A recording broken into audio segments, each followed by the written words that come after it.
L'activité de mon entreprise, Tiny Planets, c'est une société de production qui est spécialisée dans la production d'expériences immersives interactives. Le projet qui a été soutenu dans le cadre de France 2030 s'appelle CEPIR. Ça vise à utiliser une œuvre comme cas d'étude pour essayer de mesurer concrètement la consommation de métaux, les ressources abiotiques, l'eau et l'énergie, et les impacts environnementaux qui sont associés à la fabrication, à la production et à la distribution de l'œuvre, à la fois en ligne et dans des festivals et des événements physiques.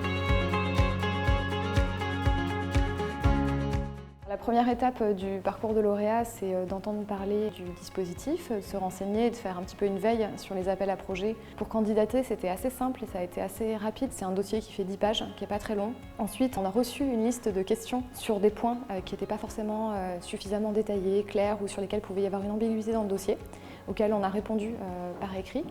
Et on a été conviés à des auditions.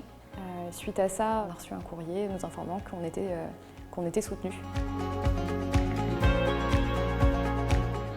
Mon conseil, ce serait de ne pas hésiter parce que c'est un dispositif auquel il est assez simple de candidater. Et puis si ça ne marche pas, en fait, on n'a pas perdu grand-chose de toute façon parce que ça nous a permis de mieux formaliser sans doute le projet. Ça permet en tout cas d'avoir des informations qui sont utiles pour la suite et de continuer à avancer dans la formalisation du projet.